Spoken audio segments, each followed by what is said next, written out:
Yeah, I'd like to talk at this point about 1 John 5:7, and these three are one. It's the clearest verse in the entire Bible regarding the Holy Trinity. Yet it's missing in many modern versions like the NIV, NASB, RSV, Jehovah Witness versions, and the New Jerusalem Bible as well, Catholic Bible. So again, the United Bible Society text, it will omit this particular section, and they're trying to get the Bibles in agreement. But you'll see in a moment here that there's a lot of confusion even among the Catholic Bibles. So those who say that this verse is not part of Holy Scripture will often say it's not found in the majority of Greek manuscripts, and for this reason it should not be included in the Bible. Okay, let's read 1 John 5:7, and I'll show you exactly what's missing here. So let me find it. And it is the strongest verse, in the Bible on the Trinity, the unity in the Trinity. They can quote maybe Matthew 28 there, we're baptizing them in the name of the Father, the Holy Ghost, and the Son, but that doesn't say that these three are one, just three persons, but we don't know that they're one God. The strongest verse on the Trinity is this particular verse, and so... Well, the Muslims would certainly appreciate that verse being deleted. Oh, yeah, they say that God never had a son. Right. Jesus isn't the Son of God, and he's not God. Mm-hmm. Anyway, so reading from 1 John 5, words are taken out of verses 7 and 8, quite a few words. All of them will say, for there are three that bear record. Now, here's the part they take out. In heaven, the Father, the Word, and the Holy Ghost, and these three are one. And there are three that bear witness in the earth. Now, up to that point, they take out all of those words. Then they pick it up again with the Spirit, and the water, and the blood, and these three agree in one. So the words that are missing in the modern Catholic Bible, like New Jerusalem, and the ESV, and NIV, and NASB, are the words in heaven, the Father, the Word, and the Holy Ghost, and these three are one, and there are three that bear witness in the earth. So all of those words are removed.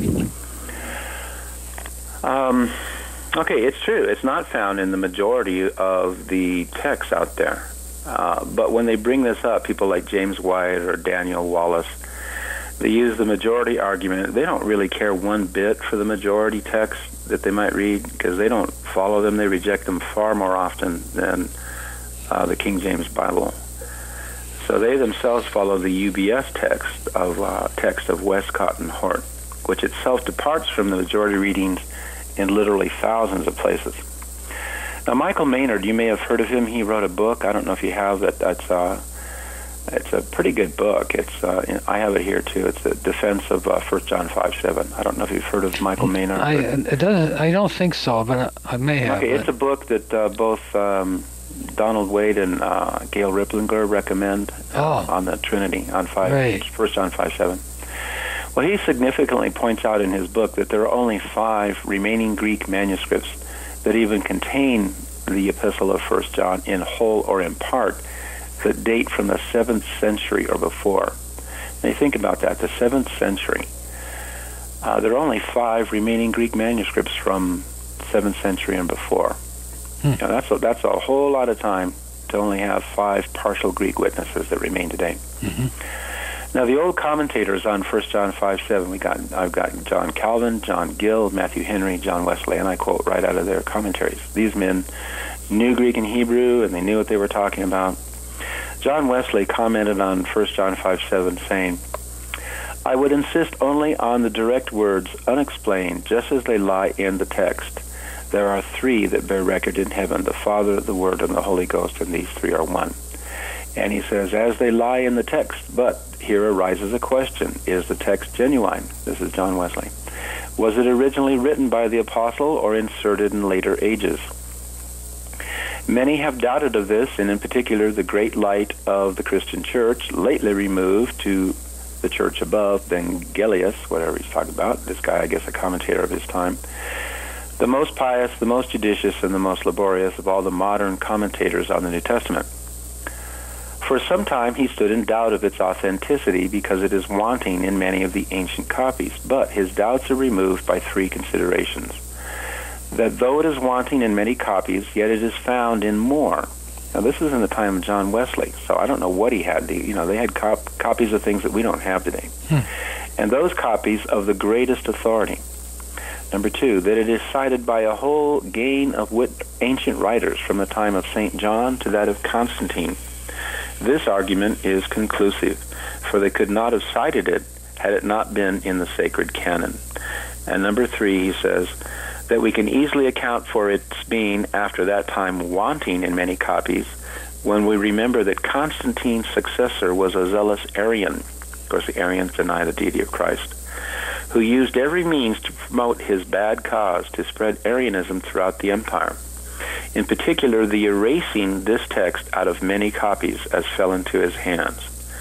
And he so far prevailed that the age in which he lived is commonly styled Seculum Arianium, the Arian age. There being then only one eminent man who opposed him at the peril of his life. So it was a proverb, Athanasius against the world. And that was John Wesley's comment on it. John Calvin also said, however, the passage flows better when this clause is added, and as I see that it is found in the best and most approved copies, I am inclined to receive it as the true reading. So John Calvin, a long time ago, but he says it is found in the best and most approved copies. Now, I don't know what copies he was reading. Some people say, oh, well, Calvin was referring to the Latin copies. Well, they don't know that. Calvin knew Hebrew and Greek. He refers to them constantly in his translation of it. And so what he was referring to, whatever it was, that he considered it the best and most approved copies, and he accepted it as the true reading. Matthew Henry, the exact same thing. He supported it. He says that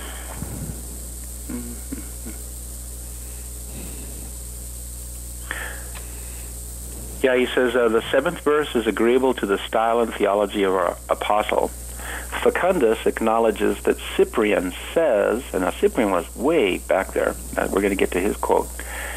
He's back there, I think, around 250, and this is before anything we have in Greek. But Cyprian says that of his 3 it is written, and these 3 are one. Now, these are the words not of the verse 8, but of verse 7. He says, they are not used concerning the 3 on earth, the Spirit, the water, and the blood, but the 3 in heaven, the Father, and the Word, and the Holy Ghost. If all the Greek manuscripts and ancient versions say concerning the Spirit, the water, and the blood, they agree in one, that it was not of them that Cyprian spoke. Whatever variety there might be in the copies in his time, when he said, it is written, they are one. Therefore, Cyprian's words seem still to be a firm testimony to verse 7. That was Matthew Henry on it. He closes, he says, I think in the book of God, the text is worthy of all acceptation. Now, this is a side note. This is quote by Cyprian. It's found in his work, De Catholicae Ecclesiae, Unitate, so Latin there. But he says, and this is a quote, the Lord says, I and the Father are one. And again, it is written of the Father and of the Son and of the Holy Spirit, and these 3 are one. So again, this cannot be said of verse 8, where it says the Spirit, the water, and the blood, and these 3 agree in one. That verse is not referring to the Father, the Son, and the Holy Ghost, only verse 7. So he seems to be clearly quoting from verse 7, and this is Cyprian. He says it is written, and these 3 are one. That's found in verse 7.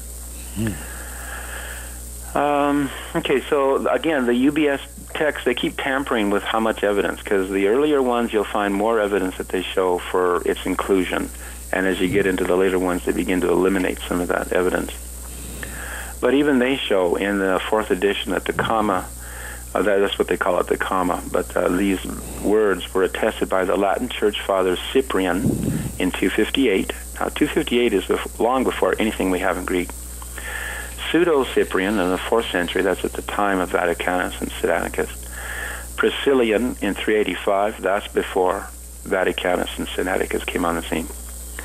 And in the Speculum and in the Verimadum, whatever that is, that's around 445, so that's very early.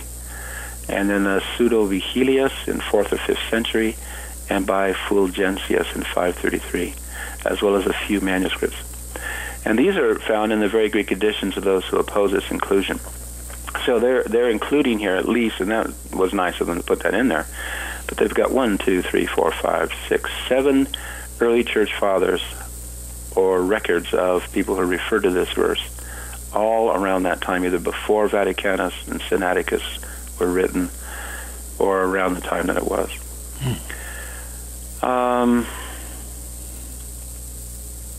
Okay.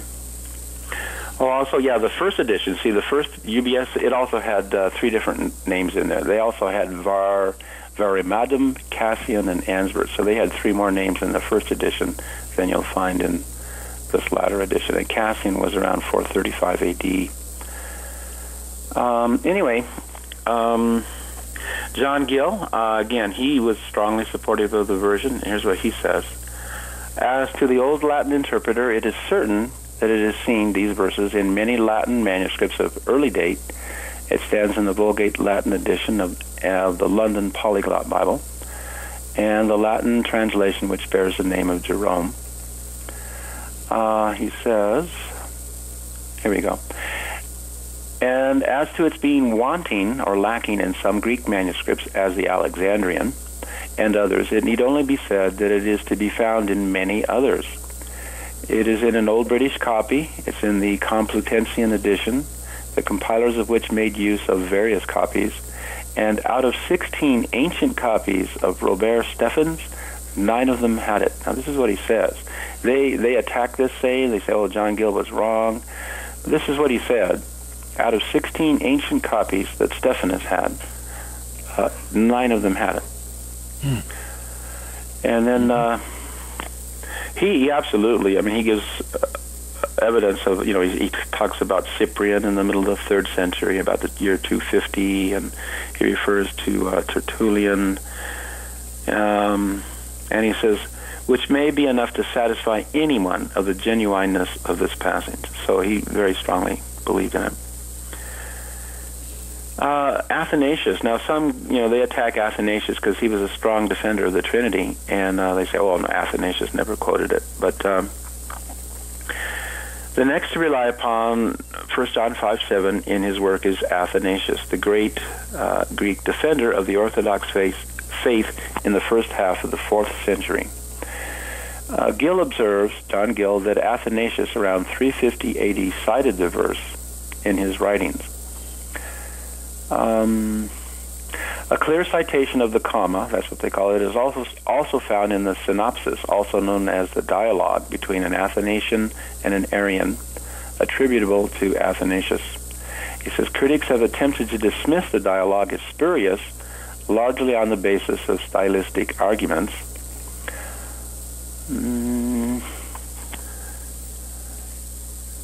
But he says, the citation, though, is entirely consistent with that which appear in other works of Athanasius that are accepted as genuine. He supports, anyway, you know, you can read the link here. There's a lot more information, so I want to get down to actually some of the evidence for this reading. Right. Okay, it starts out very early. Those who quoted it or referred to it. Let me get down here, too. There are Greek manuscripts, by the way, that do contain this reading. It's not just, you know, it is found in some. It's quoted by several church fathers. It's found in many ancient versions of the Bible. It's not found in most Greek manuscripts, but it is found in manuscript 629 of the 14th century, 61, 918 of the 16th century, 2473, 2318. It's also in the margins of several others here. And it's in the 5th century Old Latin manuscript, and L, another Old Latin manuscript. And the Old Latin, it bears witness to this text. And the Old Latin, even though what we have, you know, we have just, I think 25 partial manuscripts of the Old Latin. There used to be hundreds of copies of it. And most of them have disappeared over time, just worn out through age or whatever. But they bear witness to an early translation that was done in the Old Latin, not the Latin Vulgate, but the Old Latin, which was done very soon, probably back around 120 to 150, they think. And this Old Latin, what we have, bears witness to that Old Latin translation that was made back then, and these copies have that verse in it. So that seems to be pretty significant. This one is a big one. The Church Council of Carthage in the year 415. Prior to this council, a conflict had arisen between the Arians and a group of bishops from North Africa. An assembly was called at Carthage, where 1 John 5, 7 through 8 was insisted upon by Eugenius, the spokesman for the African bishops. The bishops included the Johani comma, as the first line of defense for their confession of Christ's deity.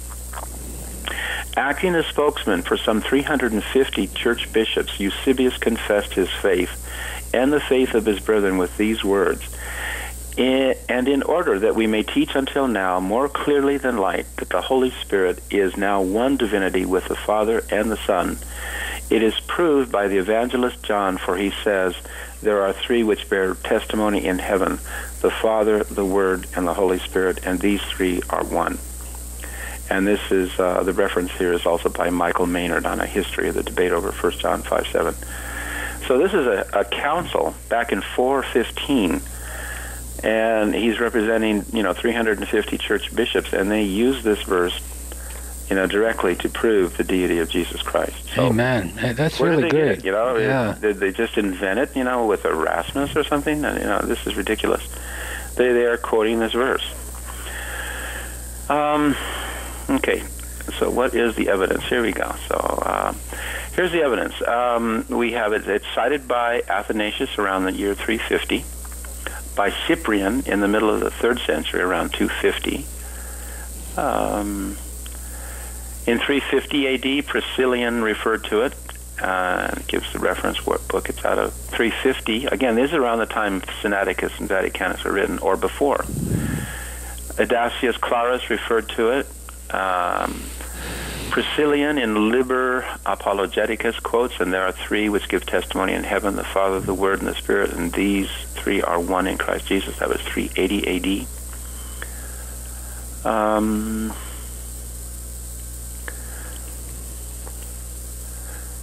Again, that council in 415 A.D., the Council of Carthage. In 450 to 530 A.D., several Orthodox African writers quoted the verse when defending the doctrine of the Trinity against the gainsaying of the Vandals. And this would be the Helios Tapenenses. They give the names here. In 500 A.D., Cassiodorus cited it. Gives the work here. Michael Maynard is responsible for a lot of this. I didn't get it myself. I don't know about a lot of this stuff, so I just read his book and got a lot of information there. 527, Fulgentius, when he's writing against Arian, he gives it in Latin, the quote. 550, the Speculum has it. 637 A.D., Isidore of Seville quotes the verse as it stands in the King James Bible. The Waldensian Bibles. Now, there are references to the Waldensian Bibles. We just have portions that are left. But they believe, like John Gill said, that they began back around 157 A.D. Until the 1400s. Mm-hmm. And in the Waldensian Bibles, the verse is included. So we have, anyway, there's quite a bit of evidence there. Then let me just give you a list of people who defended this version and completely believed it, and I'll show you some translations, that both foreign and in English, where the verse is found.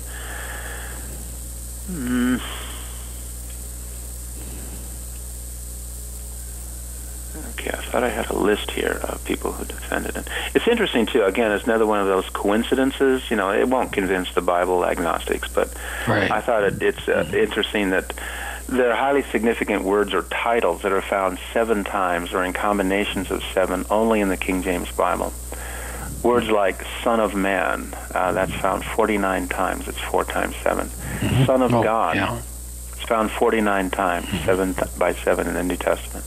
Most High is 49 times again, 7 times 7. Jesus Christ, it's found 196, or 49 times 4.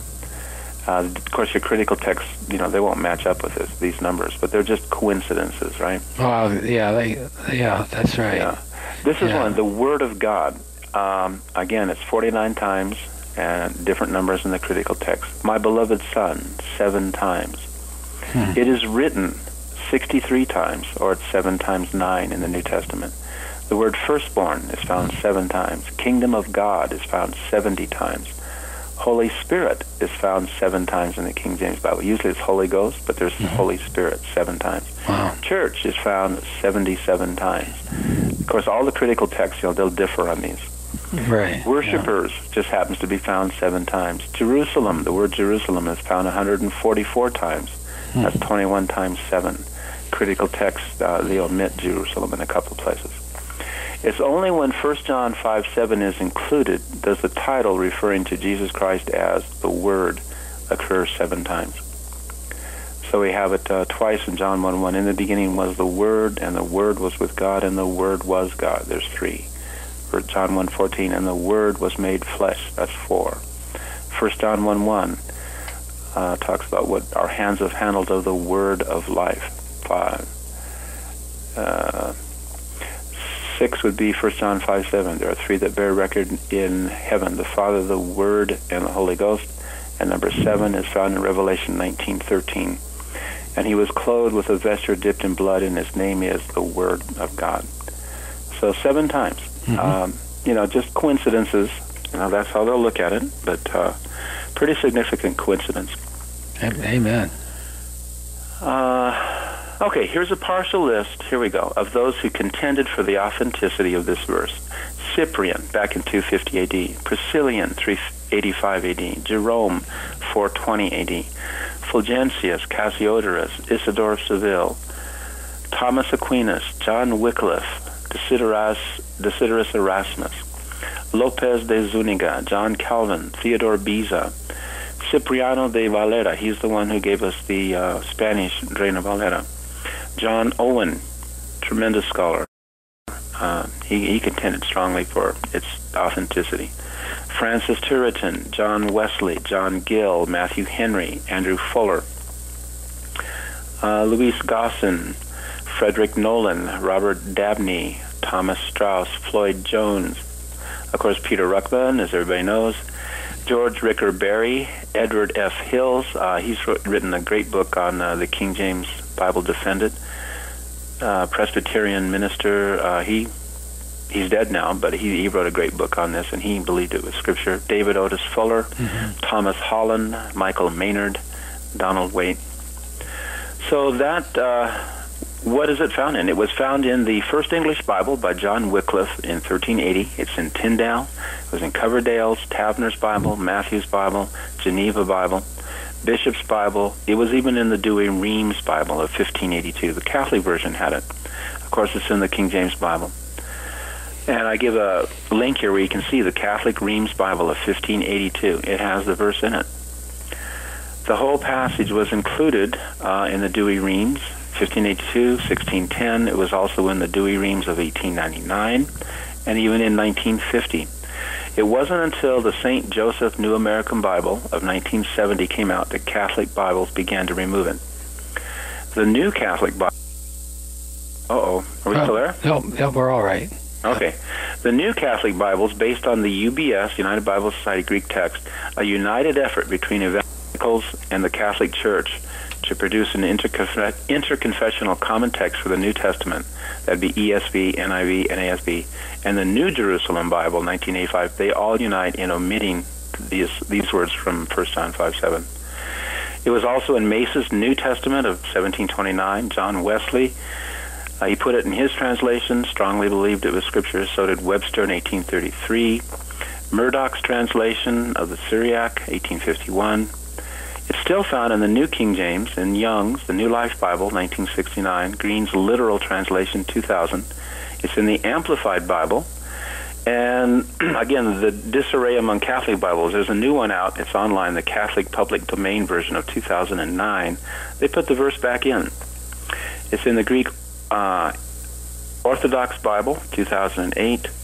If you go to any, Greek site of their text that they use, the Greek Orthodox churches all over the world, 1 John 5:7 is in their Bible. So anyway, that's basically it. It really wasn't until the first English Bible to really take it out. The first major English translation was the Westcott Hort Revised Version of 1885. That's when they began to take it out of the Bibles. So throughout history, from Wycliffe, 1380, all the way up to that time, it was in every major English Bible, and it is in most foreign language Bibles, unless they make new versions, new translations. But it's I'll close with this here. But it's in the Syriac Peshitta. It's in the Czech Krylika Bible. It's in the Dutch Staten Vertaling. It's in the Finnish, the French Bible, Martin, French Oosterwald, 1996.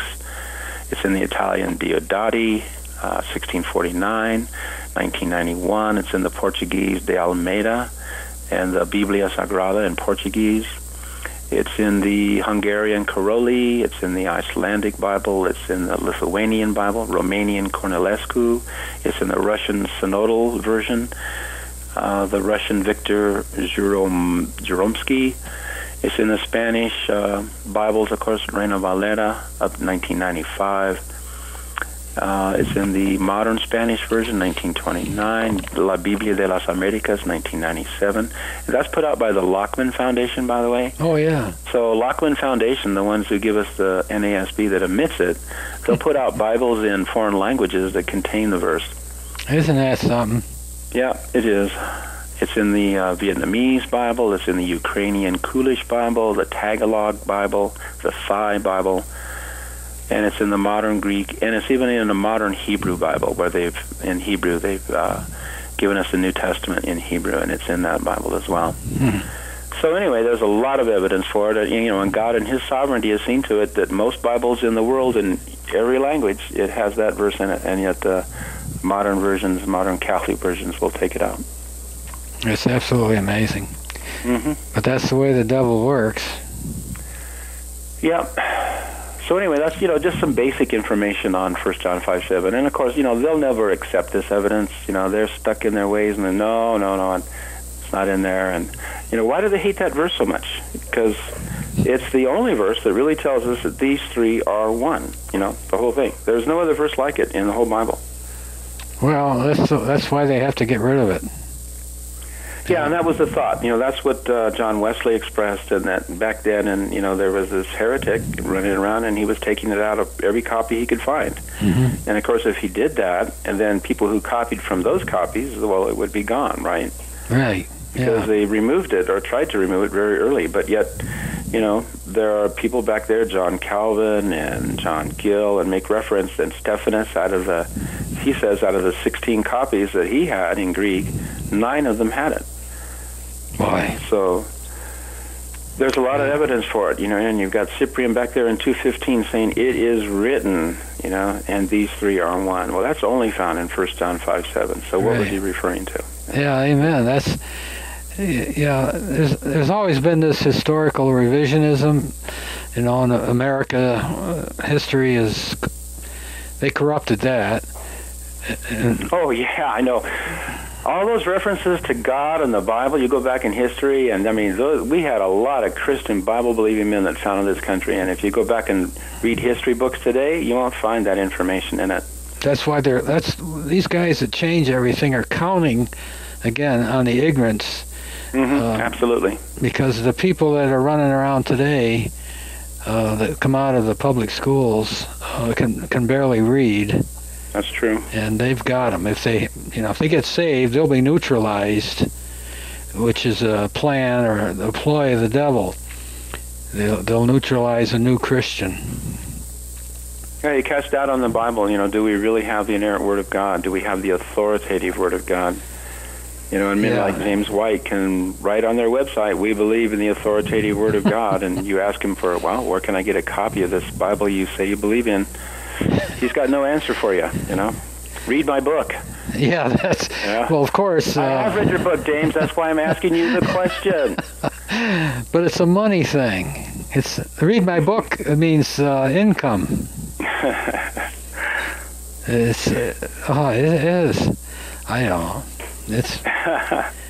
Well, praise God. We believe His word, and thank Him for the faith to give it. That He's given us to believe it, and that's what it comes down to: is faith.